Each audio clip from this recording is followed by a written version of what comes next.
disgrace. All people lie, it's written on your face. All people lie, fall into disgrace. It's coming to get you, there's no escape. All you have to do is wake up now and make a better day. It's coming to get you, there's no escape. All you have to do is wake up now and make a better day. All people lie, it's written on your face. All people lie, fall into disgrace. All people lie, it's written on your face. All people lie, fall into disgrace.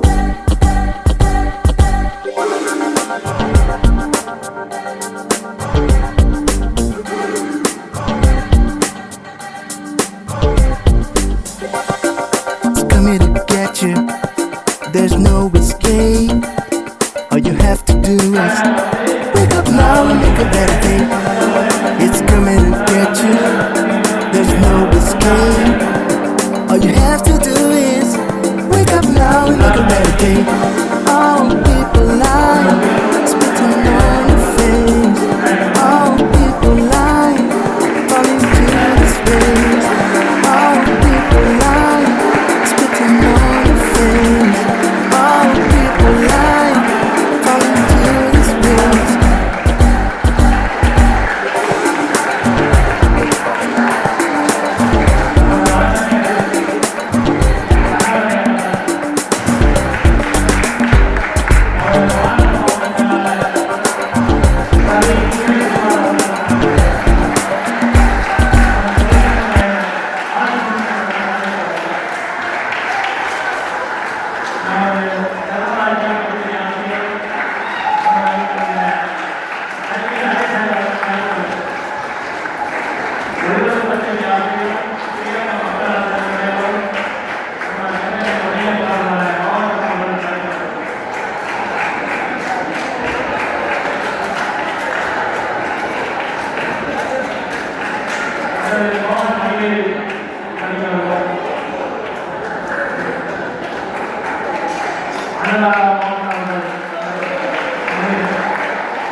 இடம் தெரியல. சிறந்த குழந்தைகள் ஜனாதிபதி வரை அனைவரும் ஒருவரை புரியுதா? சிறந்த குழந்தைகள் ஜனாதிபதி வரை அனைவரும் ஒருவரை. அப்ப இங்கே இருக்கிறவங்க எல்லாமே ஒருவர். ஆனா இது வந்து எதுக்காக சட்டம் இதெல்லாம் சட்டத்தின் பார்வையில் ஒருவர் யார்? காரணம் நம்ம எல்லாமே ஒருவர். நம்ம சுற்றி இருக்கிற உயிரினங்கள் எல்லாமே ஒருவர். அப்புறம் எல்லாருமே ஒருவரும் போது இப்ப இதுலேருந்து சட்டம் தனியாக வேணும் நிறைய சட்டத்தின் பார்வையில் ஒருவர் அப்படின்னா எந்த ஒரு பொருளையோ சேவையோ காசு கொடுத்து சொந்த உபயோகத்திற்காக வாங்கினால் அவர்கள் சொந்த உபயோகத்திற்காக காசு கொடுத்து ஒரு பொருளையோ சேவையோ நம்ம வாங்கினா அவர்கள் அப்ப யார் சொல்றது? எல்லாமே சொல்றதுதான். ஆனா அதுல வந்து வியாபாரம் தனியா இருக்காங்க, உற்பத்தியாளர் தனியா இருக்காங்க, முதல்வர் இதெல்லாம் எங்க இருக்காங்க? எல்லாம் இங்கே தான் இருக்கு. நுகர்வோருடைய அங்கங்க அப்படியே பாகுபட்டு ஒவ்வொன்றா இருக்காங்க. அப்ப இந்த நுகர்வோரை பத்தி நம்மளுக்கு தெரியும். சொந்த உபயோகத்திற்காக நம்ம வீட்டுல வந்து ஒரு பொருள் சொந்தத்துக்காக வாங்குறோம், சொந்த பயன்பாட்டுக்காக வாங்குறோம்.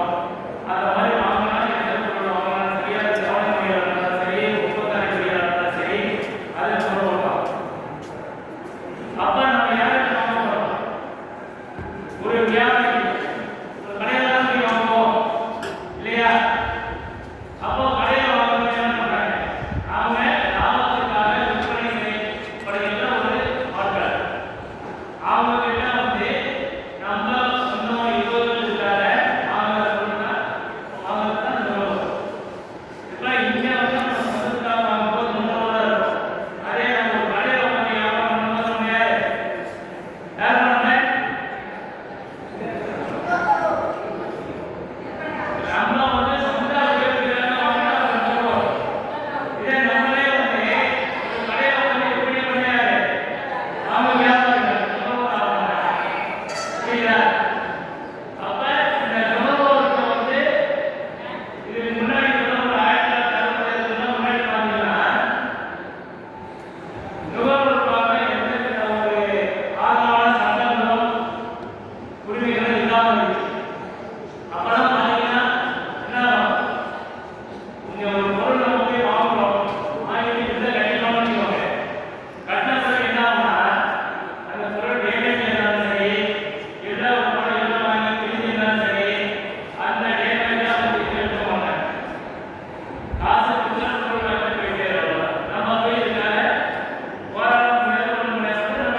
2வது காலத்துக்கு கேட்டாங்க என்னுடைய ஆரோக்கியம் வந்து கேஸ் எடுக்கிறவங்களுக்கு வெளியே வந்து கேஸ் போட்டேன்.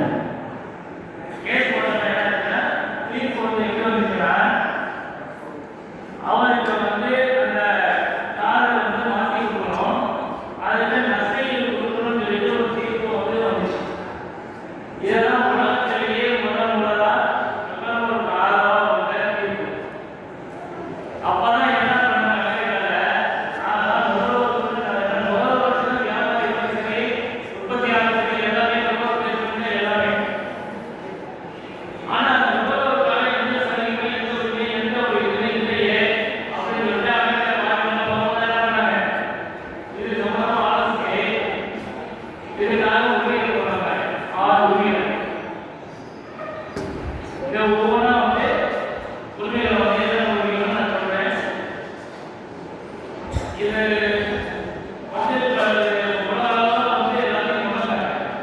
நான் சொல்லுவாங்க இது 1 மணி நேரம் 4 மணி நேரம் அதனால சாதாரண புரியுது. 6 உரிமைகள் என்னென்ன உரிமைகள்னா முதல்ல பாதுகாப்பு உரிமை. ஒரு பொருளை வாங்கணும்னு வச்சுக்கோங்க, நான் என்ன பண்ணுவோம் அதில் பாதுகாப்பு இருக்கா கேள்வி நம்பமா இல்லையா? இப்போ எலக்ட்ரானிக் செஞ்சவங்க வாங்குறோம், கரண்ட் வாங்குறோம், ஃப்ரிட்ஜ் வாங்குறோம், இந்த மாதிரி கரண்ட்ஸ் நிறைய வாங்குறோம். வாங்கும்போது வாங்கிட்டு வந்து நேராக வந்து வாங்கும்போது என்ன ஆகும்? நிறைய பேர் பார்க்குறோம் இல்லையா? இது ஷார்ட் ஆகிடுச்சு, ஷார்ட் ஆகிடுச்சு, ஆர்டர் போட்டுருச்சு, ஹாஸ்பிட்டல் ஆகிடுச்சு, உயிரிழந்த நிறைய வந்துருக்கு. அப்போ என்ன ஆகுதுன்னா ஒரு பொருள் எந்த பொருள் இருந்தாலும் அது நம்ம சொந்த பயன்பாட்டுக்காக இருக்கிற பொருள். அப்போ அதை பாதுகாப்பு இருக்கலான்னு பார்க்கணும். அப்போ பாதுகாப்பு உரிமை முக்கியமா அந்த உரிமை வந்து நம்ம ஒரு உரிமை வந்து சட்ட ரீதியா நான் சொல்றது வந்து எல்லா உரிமையும் சட்ட ரீதியா அமெரிக்கா பார்லிமெண்ட்ல வந்து ஜான் என் கென்னடி அவர்கள் இருக்கும்போது அந்த பார்லிமெண்ட்ல நிறைவேற்றிய அந்த சட்டத்தை வந்தது. பாதுகாப்பு உரிமை கொடுத்தது. அதுபடி என்ன பண்ணணும்?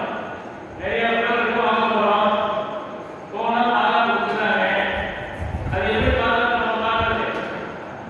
பாதுகாப்பு எப்படி பார்க்கறதுனா நிறைய பொருள் கொடுக்குறது அட்ராக்டிவா நல்ல கவர்ச்சியா இருக்கும். அந்த பொருளை பார்த்த உடனே என்ன பண்ணுவாங்க? நம்ம எல்லாம் நல்லா இருக்கா, அது எது நல்ல கவர்ச்சியா இருக்கா, அது எதுவும் நல்ல கம்மியா இருக்கு இல்லையா? அப்ப அதை பாதுகாப்பு ப்ராப்பரா இருக்கான்னு நமக்கு தெரியாது. அப்ப என்ன பண்ணா ஐஎஸ்ஐ முத்திரைன்னு இருக்கு. அந்த ஐஎஸ்ஐ முத்திரைங்கிறது வந்து மத்திய அரசால் உருவாக்கப்பட்ட சுகாதாரத்துக்கான தரமான பொருட்களை கண்டறிந்து இது இதுதான் சுத்தம் இருக்கணும்னு சொல்லிட்டு கண்டறிந்து அதுக்கு கொடுத்த முத்திரை தான் ஐஎஸ்ஐ முத்திரை. இதெல்லாம் ஆளுநர் ஒவ்வொரு முத்திரை செக்ஷன் சொல்றோம். இப்போ இது ஐஎஸ்ஐ முத்திரை இருக்கிற பொருளை பார்த்து வாங்கினா நம்ம பாதுகாப்பு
ஏன்னா எல்லாம் பெனிஃபிட்ஸ் தான் அவங்க செய்வாங்க. அப்ப நம்ம என்ன பண்றோம்னா அது இதை எது பெஸ்டா பார்த்துட்டு நம்ம அந்த பொருளை தேர்ந்தெடுக்கணும். அப்ப மூணாவது என்ன தேர்ந்தெடுக்கும் உரிமை. சரியா? உரிமை என்ன தேர்ந்தெடுக்க அதிகாரம் நம்ம குழந்தைகிட்ட வச்சுக்கணும். பார்த்தீங்கன்னா ஒரு 10 நாள் வரைக்கும் ஒரு குழந்தைகளுக்கு ஆகும். அப்ப என்ன பண்ணுவோம்? எந்த கடையில் நம்ம வாங்கணுமோ கேரண்டி வாங்கிக்கலாம் கொடுத்துருக்காங்க இல்லையா? அந்த கடையில் வாங்கும்போது அவங்க முறையிடணும். அப்பா இந்த பொருள் கொஞ்சம் வாங்கணும், இந்த மாதிரி பிரச்சனை இருக்கு அப்படின்னு நம்ம முறையிடணும். அப்பா முறையீட்டு உரிமை. முறையிடணும்னா முறையீட்டு உரிமை வந்து நமக்கு மிக மிக முக்கியம். ஒரு முறையிடணும் முறையிடணும்னா என்ன பண்ணணும்? உடனே ஒரு சர்வீஸ் அனுப்பி அதை பார்த்தீங்கன்னா பார்த்து அதை செஞ்சு கொடுத்துருவாங்க. சப்போஸ் செய்யறது என்ன பண்ணி நம்ம உடனே சொல்றோம் செய்யல என்ன பண்ணுவீங்க? நம்ம வந்து தயார் பண்ணுவாங்க பண்ண முடியல புரியல. அப்ப குறைதீர்க்கும் உரிமை இருக்கு. இதுதான் நுகர்வோர் குறைதீர் ஆணையம் சொல்லிட்டு 3 நாட்கள் இருக்கு. அது சரி செஞ்சது நம்ம வழக்கறிஞர் வந்து அதில் தான் வந்து 2019 சிறப்பு கொடுத்துருக்காங்களாம். அதை வந்து நம்முடைய வழக்கறிஞர் வந்து தெளிவாக சொல்லுவார். அதை தெரிவு செய்யணும். குறைதீர்க்கும் உரிமையில வந்து நமக்கு வந்து தேவையான நிவாரணங்கள் அஸ்தியில் எல்லாமே நம்ம கிடைக்கும். ரைட்டா? குறைதீர்க்கும் உரிமை அதை சொல்லி அடிப்படை தேவைக்கான உரிமை. அடிப்படை தேவைக்கான அப்படி சொல்லுவாங்க வரல அடிப்படை தேவைக்கான உரிமை இருக்கிறதா? உள்ள உரை உள்ள உணவு இல்லையா? நீங்க கேட்கிறீங்க கிளாஸ்ல கேட்கிறீங்க டீச்சர் பண்ணி நாங்கள் நீங்க என்ன தெரிஞ்சுக்கணும்னு கேட்கணும். நாங்கள் கேட்கறது நீங்க புரியுது வந்து என்னதான் கேட்டா சொல்றாங்க. இந்த சமுதாயத்தில் ஒரு தரம் சௌகரியாருடைய துணையாளரும் நமது வழக்கறிஞர் அண்ணாதுரை அவர்கள் தெளிவாக இந்த சட்டத்தை பற்றி ஒரு விரிவாக கூறுவார். நன்றி.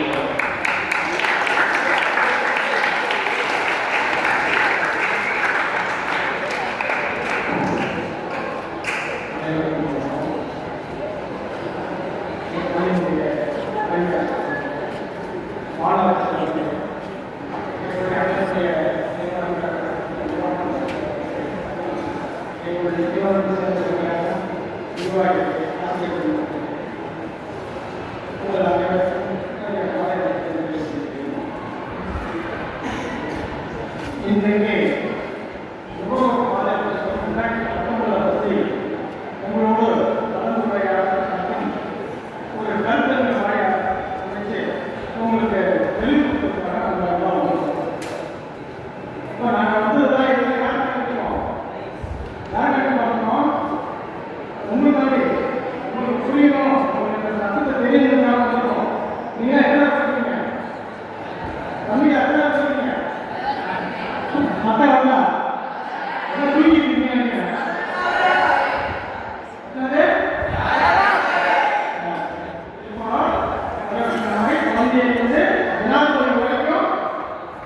ஒரு பொருளை பயன்படுத்துறோம் அப்படின்னா நுகர்வோர் அப்படிங்கிற சட்டத்துக்குள்ள வரும். இப்போ நீங்க ஸ்கூலுக்கு வரீங்களா? பேக்லாம் வாங்குவீங்களா? சொல்லுப்பா, யார் இப்போ பேக்லாம் வாங்குவீங்களா? இப்போ வாங்குவீங்களா? வீட்டில் எதில் வாங்குங்க? பஸ்ஸில் எதில் வாங்குங்களா? இப்போ அதெல்லாம் ஒரு அப்பா அம்மா சம்பாதிக்கிறாங்க. அதுக்கு உரிய விலை கொடுத்து உரிய பொருள் வாங்கி அத்தியாவசியம் என்ன பெருவாழ்க்கையும் குக்கிராமையும் பெரிய சாதாரணமாக. ஆனால் இன்னைக்கு நீங்கள் மனசில் சொல்றது உங்களுக்குலாம் வந்து எவ்வளவோ வசதி வாய்ப்புகள்லாம் வந்துச்சு. எல்லாருமே போன் வச்சுருக்கலாம். இந்த டச் போன் வச்சுருக்கீங்களான்னு இப்போ எல்லா வசதியுமே வந்துச்சு. இப்போ ஸ்கூல்ல லேப்டாப் இலவசமாக கொடுக்குறாங்க. எல்லா விதமான வசதியும்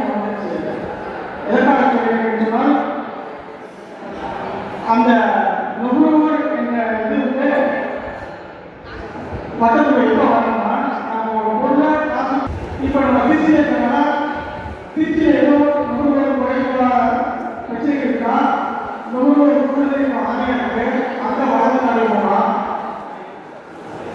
ஒரு 50 லட்சம் வழி அந்த வழக்கமே அந்த வழக்கமே வழங்கலாம். அதற்கு மேற்பட்ட தொகைக்கு ஸ்டேட் கமிட்டி அடையலாம்.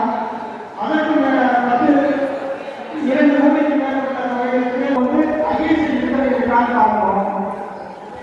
இப்போ உணவு பொருட்களை வாங்கும்போது அப்பா இருக்கான்னு பார்க்கணும். இப்போ டிவி இதெல்லாம் வாங்கும்போது வாரண்டிக்காக கேரக்டருக்காக சரி பார்க்க பார்க்கணும். இது மாதிரி நுகர்வோர்கள்லாம் நிறைய உரிமைகள் பெற்றிருக்கோம். சட்டத்தில் அதற்கு பாதுகாப்பு இருக்கு. அதெல்லாம் தெரிந்து கொண்டு உணர்ந்து இறந்த நுகர்வோர்களாக அந்த சமுதாயத்திற்கு பயணிக்க என்னுடைய வாக்குகளை தெரிந்து கொண்டு என்னுடைய உரிமையாளர்கள் அதிகபட்சம் தேவையில்லை. அதனால ஈஸியா நம்ம வந்து ஒன்று மேல ஒரு 20 லட்சம் போட்டோம்னா ஒரு 2000 ஃபீஸ் கட்டும் போது 20 லட்சம் அது வந்து ட்ரை பண்ணலாம். அது மாவட்டத்தில் ஒரு எல்லை மாவட்டம் தாண்டி மாநிலத்திற்கு கிட்டத்தட்ட ஒரு 20 லட்சம் வரைக்கும் மாவட்டத்தில் வரலாம். அதை தாண்டி 1 கோடி வரைக்கும் மாநில நிர்வாகத்துறை வளர்த்து வரலாம். 1 கோடிக்கு மேல போச்சுன்னா தேசிய நிர்வாகத்துறை நம்ம வளர்த்து வரலாம். சரி, இந்த வளர்த்து வரதுனால நமக்கு நஷ்டம் மட்டுமா நிவாரணம் கிடைக்கும். முன்னாடி என்ன பார்த்தீங்கன்னா ஒரு மாவட்ட நிர்வாகத்துறை ஆணையத்தில் ஒரு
ஒவ்வொருக்கும் எந்தெந்த பாதிப்பு இருக்கோ அதற்கு வந்து சட்டங்களும் கைதும் அபராதமும் மிகப்பெரிய இருக்கிறதுனால தப்பு பண்றதுக்கு ரொம்ப கஷ்டம். புரியுதா? அதனால 2019 சர்வவம்சமே மகனோவை மிகப்பெரிய இருபத்திரை கொண்டு பாதுகாக்கலாம்.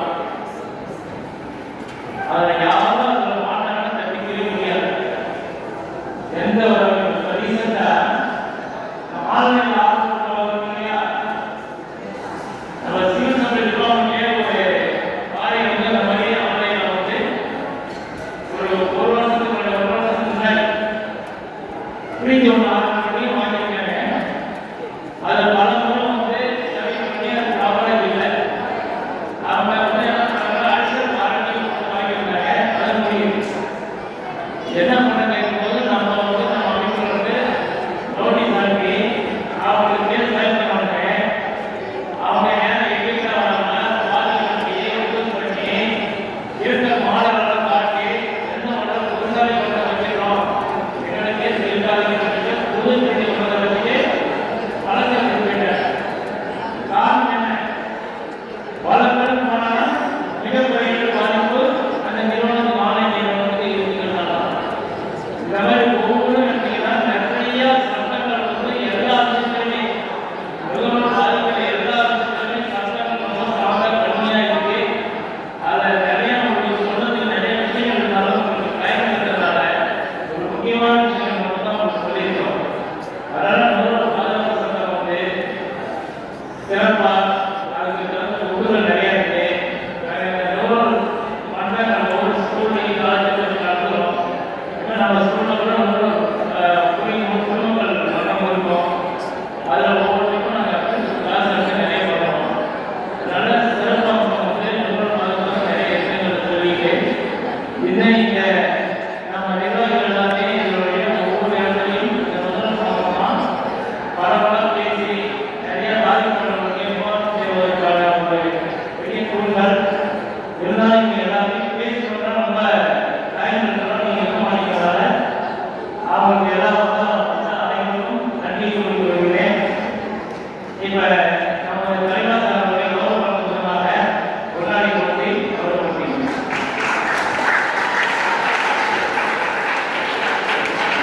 நம்ம முன்னாடி நம்ம உயர்நீதிமன்ற பேராளர்கள்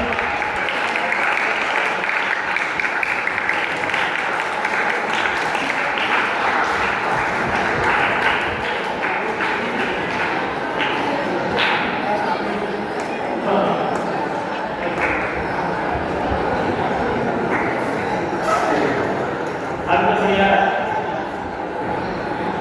நம்ம பாலசுப்ரமணியம்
பொறுப்பாளர்கள் மற்றும் தலைவர் மற்றும் மாணவ செல்வர்கள் ஆசிரியர்கள் எல்லாருக்கும்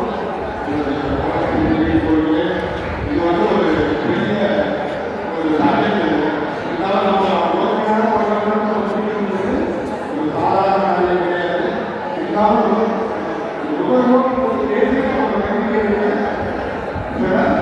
காரியங்கள் இருக்கிறது. குறிப்பாக நீங்கள் எல்லாம் மாணவர்கள் நீங்கள் தான் நாளைக்கு வாழ்க்காக இந்த நாட்டினுடைய ஆளுமைக்குரியவர்கள். அப்படி இருக்கிற ஒரு சூழ்நிலையில் பேசிக்கான காரியங்கள் நீங்கள் ஒன்றும் இல்லை. நீங்கள் சினிமா போகிறீங்க, ஊர்களில் போகிறீங்க, பெட்ரோல் போகிறீங்க, பெட்ரோல் போடுறீங்க. ஆனால் அவங்க எவ்வளோ போட்டாலும் நமக்கு தெரியாது. இருந்தாலும் கூட நமக்கு மனசில் ஒரு சந்தேகம், ஒரு 2 போடுறோம், அதனால 9,000 மணிதான் இருக்கு. அந்த மாதிரி ஒரு டவுட் வருவதில்ல. நமக்கு வந்து அதை சுமமான காரியங்கள் நடக்கிறது. இருந்தாலும் கூட அதை ப்ரூவ் பண்ணுறதுக்கு நம்ம வழி இருக்கிறதுல நம்ம உதவு இந்த கவுன்சிலிங் காரியங்கள் நமக்கு ஒரு சின்ன காரியம். உதாரணத்துக்கு ஒரு சின்ன காரியம், அது மாதிரி நிறைய காரியங்கள் இருக்கு.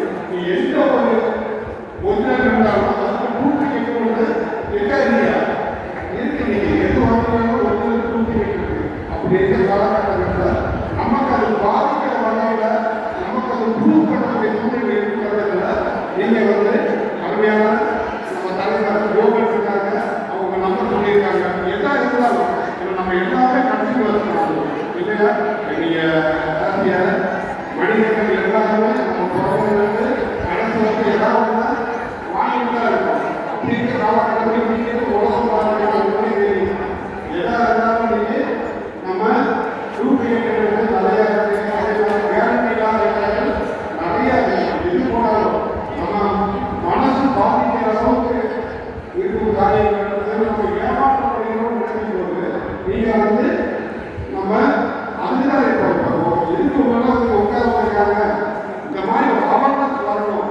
ஆமாம், நீங்கள் வந்து படிக்கிற பிள்ளைங்க இது உங்கள் மாதிரி ஸ்டூடெண்ட்ஸ் பார்த்தீங்கன்னா வெளியே வந்தாங்கன்னா இது பப்ளிக்கு பொதுவாக இதை வந்து இதெல்லாம் ஒரு கட்சியை கொண்டு இருக்கிறனால இங்கே பெரிய பெரிய கடைகளாக இருக்கணும், டாக்டர்ஸாக இருக்கணும். உங்களோடு பங்கெடுத்து நிகழ்ச்சியை ஏற்பாளர் மனிதர்கள் மோகன் அவர்கள் உயரிய நோக்கத்தோடு இந்த நிகழ்ச்சிக்கு பங்கெடுத்து சிறப்புரையாற்றி இந்த நிகழ்ச்சிக்கு சிறப்பை சேர்த்த தலைமை ஆசிரியர் பிஷப்பீர்கள் மேல்நிலைப்பள்ளி குணசேகரன் அவர்களுக்கும் நன்றியை தெரிவித்துக் கொள்கிறேன். நம்ம தேசம் 78 ஆண்டுகள் சுதந்திரம் 79ஆம் ஆண்டு படிக்கிற சுதந்திரத்தை கொண்டாடுறது. இந்த காலத்தில் படிப்படியான வளர்ச்சி அடைந்து இன்னைக்கு வல்லரசாக முடியும். இன்னைக்கு வல்லரசு என்ற தகுதி படைக்கக்கூடிய இந்தியா பல்வேறு துறைகளில் வளர்ந்து வருகிறது. 1986 நுகர்வு சட்டத்தை ஏற்பாடு செய்து இன்று சட்டத்தை நன்முறையில் பயன்படுத்துவதற்கு அரசு ஊக்கப்படுத்தி வரும் பள்ளிகளில் உங்களுக்கு தான் இந்த சட்டம் வேணும். கவர்மெண்ட் யார் தெரியுமா? நீங்க தான். எப்படி ஒரு தொழில்முறை ஒரு 2 விஷயம் சொல்றீங்க. நீங்க காலையில பஸ்ல வரீங்கன்னு வச்சுக்கோங்க, ஒரு 10 ரூபா டிக்கெட் எடுக்கிறீங்க, திடீர்னு 12 ரூபா என்ன டெய்லி வந்துட்டு இருக்கோம். 12 ரூபா கேட்டா இது என்ன அதுன்னு சொல்லி அது ஒரு ஆரம்பம் முடியாது. 12 ரூபாய் எப்படி வாங்கலாம்னு சொல்லி அந்த டிக்கெட் கண்டக்டரோ இல்லை